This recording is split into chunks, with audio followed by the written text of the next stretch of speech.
बिस्मिल्लाहिर्रहमानिर्रहीम। प्यारे तलबा अस्सलाम वालेकुम।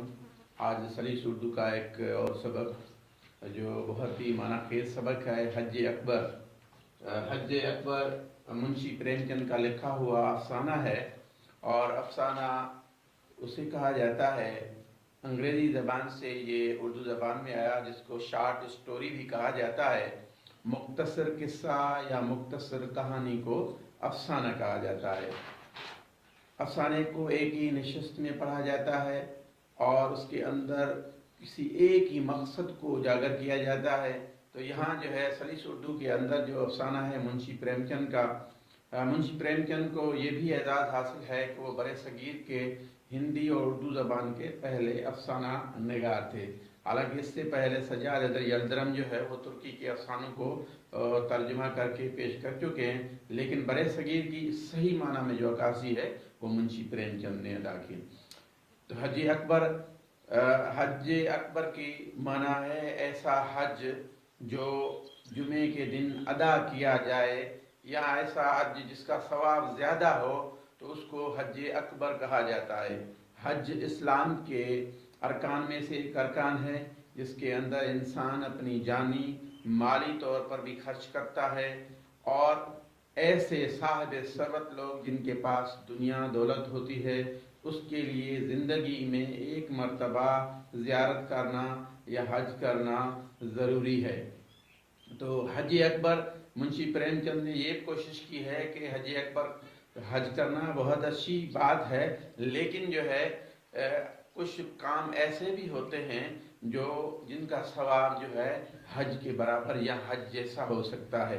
तो इस अफसाने के अंदर मुंशी प्रेमचंद ने बताया है कि असल में जो खिदमत है, इंसान ज़ात की खिदमत करना, किसी इंसान की ज़िंदगी बचाना, इस तरह के जो काम हैं वो भी हज कहलाते हैं, या इसका सवाब भी हज अकबर जैसा है। किसी शायर का है कि दिल बदस्त आवर के हज अकबर अस्त, अज हजार काबा यक दिल बेहतर अस्त, काबा बनगाहे खलील अकबर अस्त, काबा बनगाहे खलील अकबर अस्त। और इस तरह, यानी इसका मफ़हूम कुछ इस तरह है कि अल्लाह ताला ने जो इंसान को बनाया है तो इंसान का जो दिल है वो इंसान का घर है, एक काबे की मानंद है। और जिस तरह काबे को इब्राहीम अलैहिस्सलाम ने बनाया तो ये जो दिल है वो अल्लाह के क़याम का घर है। तो किसी की दिल को यानी रंजिश नहीं होनी चाहिए, किसी के दिल को नुकसान न पहुँचाए बल्कि उनकी दिल को खुश करना चाहिए। तो यहाँ जो है मैंने लिखा है कि सबसे पहले मुसन्निफ़ का तारुफ, तो मुंशी प्रेमचंद जो है बड़े सगीर के एक नामवर अफसानागार जो जिसका असल नाम जो है वो धनपत राय था। आप बनारस में जो है वो पैदा हुए 1880 में। आपके वालिद का नाम अजायब लाल था। प्रेमचंद ने उस दौर के रवायत के मुताबिक अपनी इब्तदाई तालीम अपने ही कस्बे में हासिल की और फ़ारसी ज़बान पर भी उबूर रखते थे। इसके अलावा हिंदी और उर्दू के अंदर जो है वो अपने ज़बान पर उबूर रखते थे, और बाद में ये सिलसिला जारी रहा। मैट्रिक करने के बाद कसम पुरसी की हालत थी तो आपने मुलाजमत शुरू की, उस्ताद की हैसियत से जो है आगाज़ किया। उसके बाद आपने बीए किया और बीए करने के बाद जो है 1901 में आपने अफसाने लिखने शुरू किए। आपका पहला अफसाना दुनिया का अनमोल रतन के नाम से मशहूर हुआ। उसके अलावा जो है मुख्तसर अफसाना निगारी में 1905 में प्रेमा नामी अफसाना भी लिखा। इसके अलावा ये मुंशी प्रेमचंद ने सिर्फ अफसाने नहीं लिखे बल्कि नावल भी लिखे हैं। आपके तकरीबन 300 से ज़्यादा अफसाने और जो है 14 जो है वो नावल हैं, और इसके अलावा मज़ामीन भी लिखे हैं और बहुत सारी तहरीरें आपके मौजूद हैं जो एक सरमाया है। तो मुंशी प्रेमचंद ने असल में ख़ास तौर पर अपने अफसानों में शहरी ज़िंदगी और देहाती ज़िंदगी, एक किसान की ज़िंदगी को उजागर किया है कि देहात के अंदर लोग किस तरह ज़िंदगी बसर करते हैं। उसके अंदर एक सरमायादारा निज़ाम जो होता है या उसके अंदर एक मजदूर की ज़िंदगी किस तरह बसर होती है, उसको कौन कौन सी तकालीफ होती हैं, उसकी अगर सही कोई तर्जुमानी करता है तो वो मुंशी प्रेमचंद के अफसानों में नज़र आती है। मुंशी प्रेमचंद के अफसानों को बहुत सारी ज़बानों में भी तर्जुमा करके पेश किया गया है, इनको ड्रामाटाइज भी किया गया है। इसके अलावा मुंशी प्रेमचंद वो पहले अफसाना निगार हैं जिनके अंदर हकीकत पसंदी है, एक मकसद है और देही मुआशरे की इस तरह अक्कासी करते नज़र आते हैं कि उनके अंदर जो समाजी मसाइल, गुर्बत व अफलास और फरसुदा रसूमात को अपने इंसानों का मौजू बनाया है। मकसदियत उसकी प्रेमचंद के तमाम अफसानों और नावलों के अंदर जो है नुमाया हैसियत रखती है।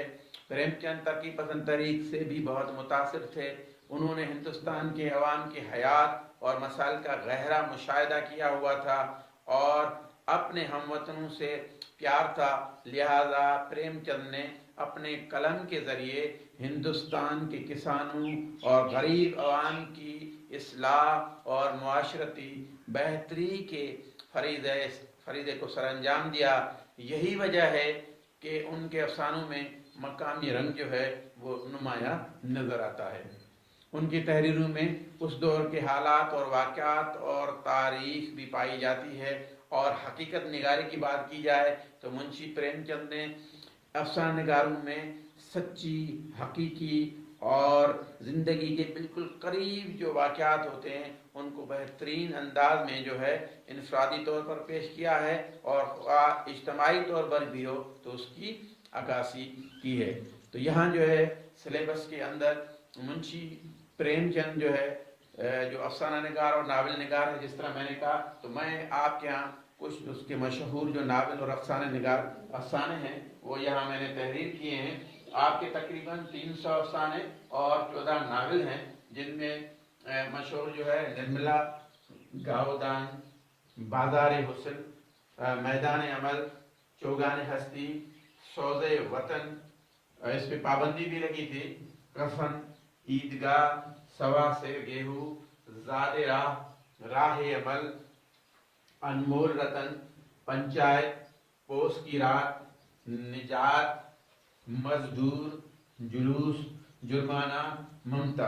तो ये इनके जो है ऐसे नावल, ऐसे अफसाने हैं जो बहुत जो है मशहूर हुए और जो है हर एक को आज के दौर के अंदर भी ऐसी वो देहात की ज़िंदगी की झलक दिखाई देती है कि इंसान पढ़े बगैर और एक ही नशस्त में पढ़ भी जाता है और उससे बहुत लुत्फ़अंदोज़ होता है।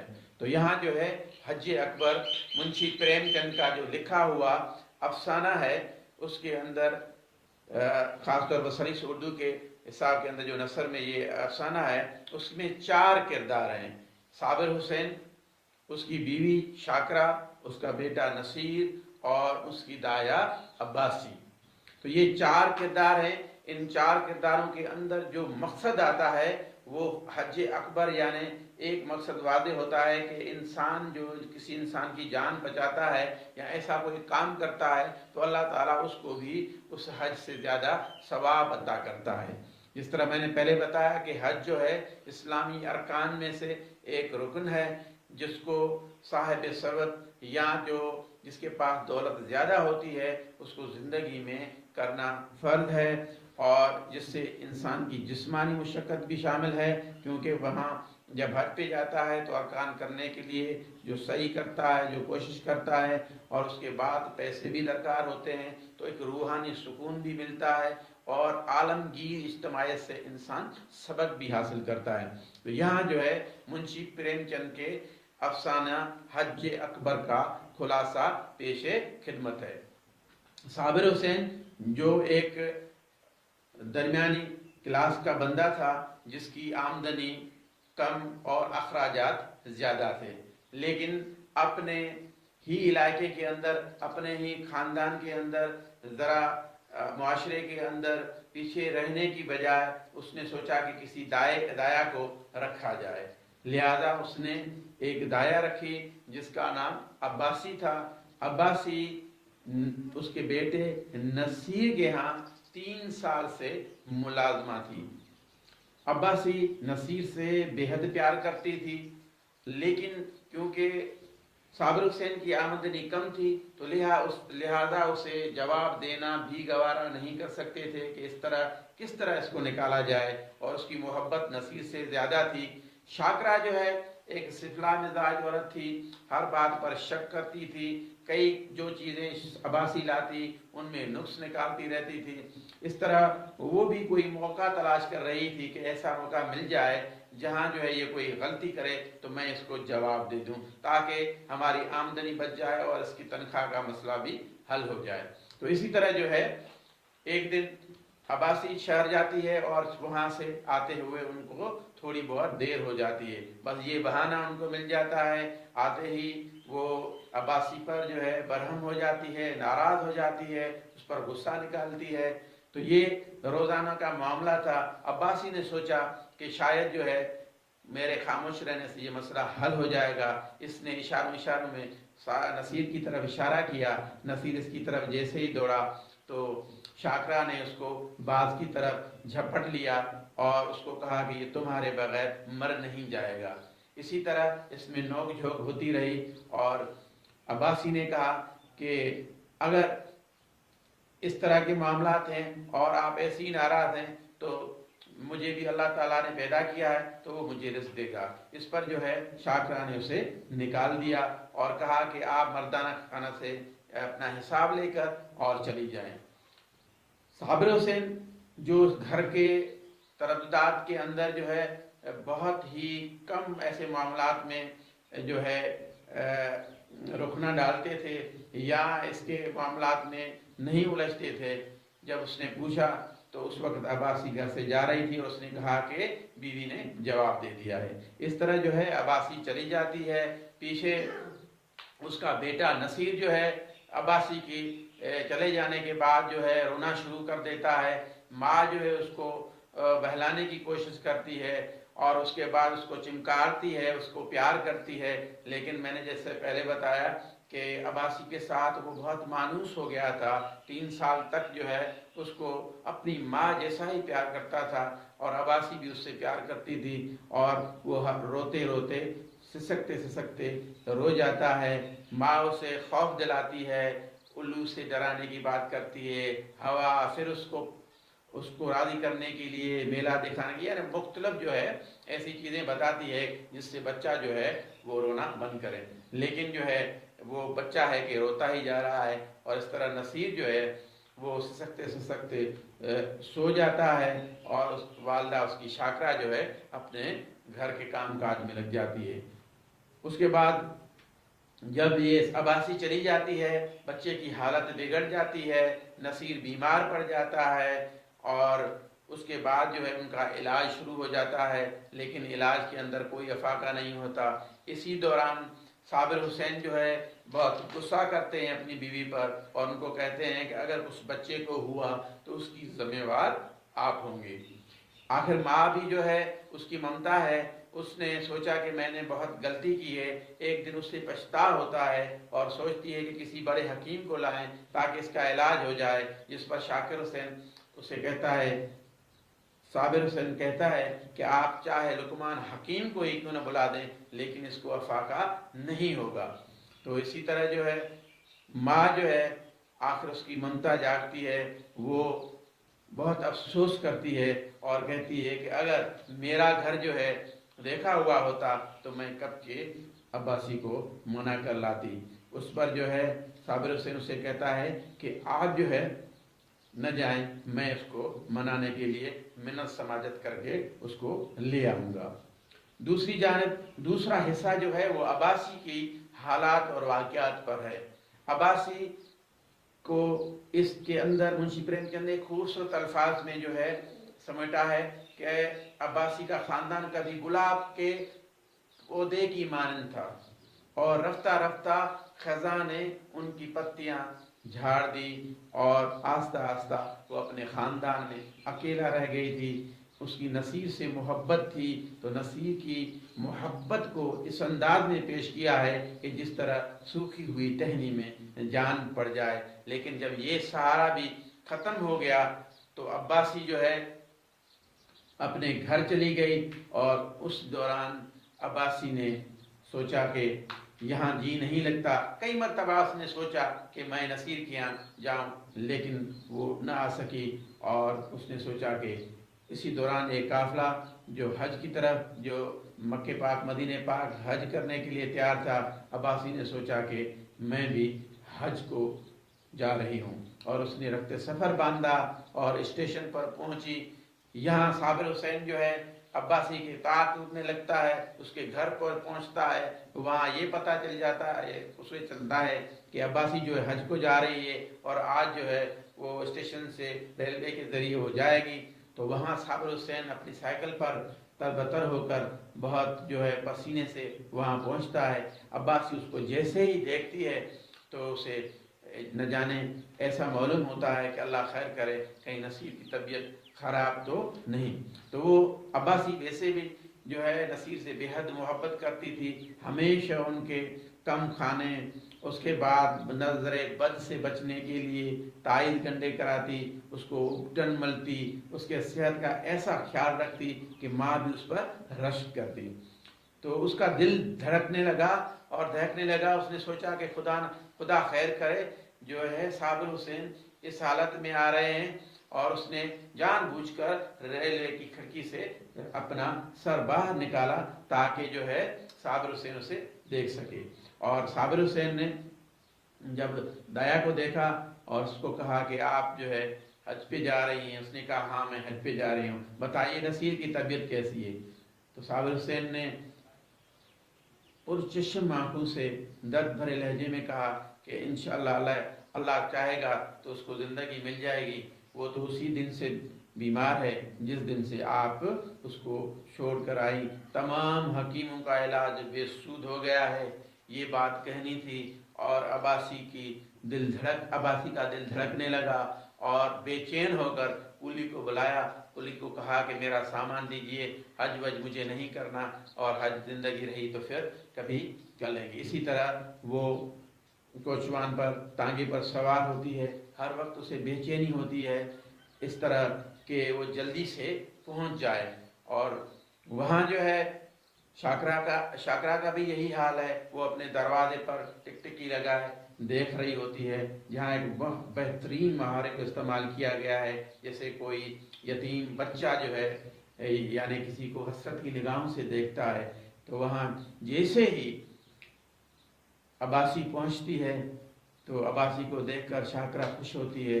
بچہ جو ہے وہ بخار میں مبتلا ہے، زکام میں مبتلا ہے، بہت ہی کمزور ہو گیا ہے۔ اس کو شاکرا کہتی ہے آپ دیکھیں بیٹا، دیکھیں عباسی آئی ہے، جس کو محبت میں انا انا کہتا تھا۔ وہاں عباسی کو جیسے ہی نصیر دیکھتا ہے تو بہت ہی خوش ہوتا ہے، اس کو گلے لگا دیتا ہے، ان کو پیار کرتی ہے عباسی۔ اور اسی طرح نصیر کی بیماری آہستہ آہستہ یا اس کے ملاپ سے، اس سے ملن سے اسی دن ختم ہو جاتی ہے۔ ایک دن جو ہے عباسی صحن میں کام کر رہی تھی تو شاکر نے کہا کہ ہم عباسی کو بھگا دیں گے، تو نصیر نے کہا کہ یہ رو جائے گی، یہ رو لے گی۔ تو اس کے بعد جو ہے عباسی نے کہا کہ آپ نے مجھے تو حج نہیں کرنے دیا، جس پر صابر حسین نے کہا کہ آپ کو حج اکبر کا ثواب ہے، کیونکہ وہ آپ نے ایسا کام کیا ہے کہ کسی کی زندگی کو بچا لیا ہے۔ تو یہ زندگی میں اندر یا کچھ ایسے کام بھی ہوتے ہیں جو اگر انسانیت کو بچایا جائے تو اس کا ثواب بہت زیادہ ہوتا ہے۔ اسی لیے شاعر نے کہا ہے کہ دل بدست آور کے حج اکبر است، از ہزار کعبہ یک دل بہتر است، کعبہ بنگاہ خلیل اکبر است، دل گزرگاہ جلیل اکبر است۔ یعنی جو کعبہ ہے اس کو ابراہیم علیہ السلام نے تعمیر کیا، لیکن جو دل ہے وہ اللہ کا گھر ہے، تو کسی کو تکلیف نہیں دینی چاہیے، بلکہ ان کی مدد کرنا بھی حج کا ثواب ہے۔ تو یہ مختصر ایک خلاصہ تھا جو میں نے آپ کے ہاں حج اکبر جو ہے پیش کیا۔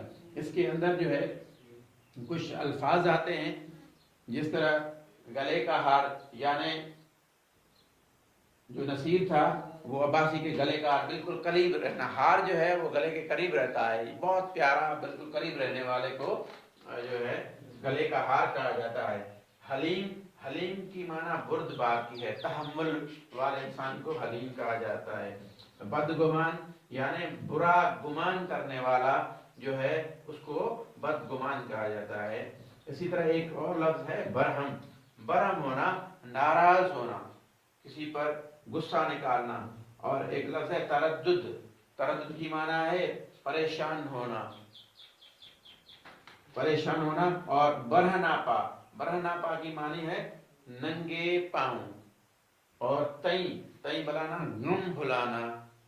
اس طرح ایک لفظ ہے کھچڑ، کھچڑ کی معنی ہوتی ہے شرارت کرنا، چین بجبی ہو کر بولے، یعنی منہ چڑھا کر بولے یا غصہ کر کے بولے، یہ اس کی معنی ہے۔ لبریز ہونا، لبریز کی معنی ہے بھرا ہوا۔ سسکتے سسکتے، سسکتے سسکتے کی معنی ہے روتے ہوئے۔ پر درد، درد سے بھرا ہوا، اس کو پر درد کہا جاتا ہے۔ کم ظرف یعنی کم حوصلہ۔ اور سفلا نایاب، ناپے چیز جس کا ملنا مشکل ہو یا بہت قیمتی چیز کو بھی نایاب کہا جاتا ہے۔ اس کے بعد ایک اور لفظ ہے کہرام، کہرام کی معنی ہے ماتم کرنا، رونا، شور شرابہ کرنا۔ شب و روز، رات اور دن کو شب و روز کہا جاتا ہے۔ منت سماجت کرنا، کسی روٹھے ہوئے کو منانا، گڑ گڑانا۔ بال بیکار نہ ہونا، کچھ نقصان نہ ہونا، جس کو کچھ بھی نہ ہو سکے۔ غم و یاس کی معنی ہے مایوس ہونا۔ اور اسی طرح آخری لفظ ہے چشم پرنم، یعنی آنسو، آنسو بھری آنکھیں، جس کے آنکھوں میں بہت آنسو، اس کو چشم پرنم کہا جاتا ہے۔ تو یہ الفاظ تھے، یقیناً آپ نے نوٹ کر لیے ہوں گے۔ اور اس کے بعد جو ہے سوالات جوابات کا سلسلہ ہے۔ تو شاکرا کے اخلاق کے بارے میں آپ کی کیا رائے ہے؟ تو شاکرا ایک کم ظرف اور سفلا مزاج عورت تھی، وہ ہر چیز میں سے نقص نکالتی، کیچڑ نکالتی۔ اس وجہ سے عباسی جیسی دایا، جو ایک نصیر سے بے حد پیار کرنے والی دایا تھی، اس کو گھر سے نکال دیا، جس کی وجہ سے نصیر بھی بیمار پڑ گیا تھا۔ تو یہ اس کا سوال ہے، آپ اپنے الفاظ میں بھی لکھ سکتے ہیں۔ عباسی نے حج کا سفر کیوں چھوڑ دیا؟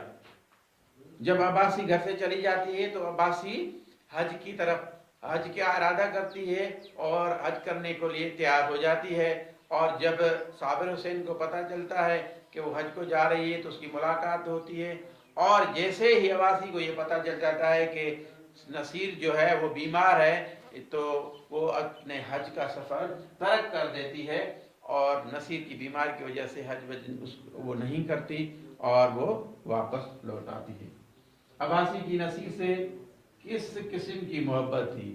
عباسی نصیر سے بہت مانوس ہو گئی تھی، 3 سال کے وہاں ملازمت کرتی تھی، اور عباسی اپنے ایسا نصیر سے ایسی محبت تھی کہ اس پر ماں بھی رشک کرتی تھی، ہر وقت اس کی صفائی ستھرائی اور خوراک کا خیال رکھتی۔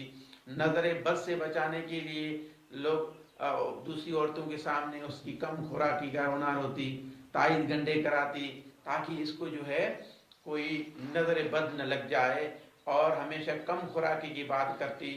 تو اسی طرح وہ نصیر کے ابٹن ملتی، اس کے لیے مٹھائیاں اس کو کھلاتی، اپنے بچے جیسی اس سے محبت کرتی تھی، اور نصیر بھی اس سے بے حد محبت کرتا تھا۔ تو آخری سوال ہے کہ نصیر کی صحت جو ہے کس علاج سے ہوئی؟ تو نصیر کی صحت جو ہے عباسی کے آنے سے ہوئی۔ نصیر کا مسئلہ ایک بیماری نہیں، ایک نفسیاتی مسئلہ تھا، جو نصیر کیونکہ عباس سے بے حد پیار کرتا تھا، اس کے آنے سے جو ہے اس کی بیماری ختم ہوئی۔ تو یہ چند سوالات تھے، اور اس کے بعد جو ہے گرامر کے اندر استفہامیہ جملے ہیں۔ استفہام اس کو کہا جاتا ہے جس میں سوال کرنے کے کام آ جائے، یعنی ایسے جملے جس میں سوال کرنا، آپ کہاں سے آ رہے ہیں، آپ کا کیا نام ہے، آپ یہاں کیوں کھڑے ہیں، آپ کس سے ملنا چاہتے ہیں، جس کے اندر سوال کیے جائیں تو ایسے جملوں کو استفہامیہ جملہ کہا جاتا ہے۔ کچھ الفاظ ہیں جن کو استعمال کرنا ہے۔ برہم ہوئی، برہم ہونا مانا ناراض ہونا۔ جب عباسی گھر دیر پہنچی تو اس پر شاکرہ بہت برہم ہوئی۔ اور بھی آپ اسے جملے بنا سکتے ہیں۔ نت نئے، آج کل شہر کے اندر نت نئے ملبوسات دستیاب ہیں، نت نئی ایجادات نے انسانی زندگی کو آسان بنا دیا ہے یا سہل بنا دیا ہے۔ سفلا مزاج شخص جو ہے زندگی میں کامیاب نہیں ہوتا۔ رونا رویا ہر انسان اپنے اپنے کرموں کا رونا روتا ہے۔ تو اس طرح آج کا یہ سبق تھا جس کے اندر میں نے آپ کو منشی پریم چند کی زندگی کے متعلق بتایا، کتاب کا تعارف بھی کرایا، خلاصہ بتایا، نئے الفاظ معنی بتائے اور مشقی سوالات بتائے۔ اس کے بعد جو ہے منشی پریم چند کے جو ناول ہیں وہ کچھ میں نے یہاں لکھ لیے ہیں اور آپ بھی اپنی کاپی میں نوٹ کر لیں۔ انشاءاللہ تعالی پھر کسی اور سبق کے ساتھ آپ کے یہاں حاضر ہوں گا۔ تب تک کے لیے اجازت دیجیے، اللہ حافظ۔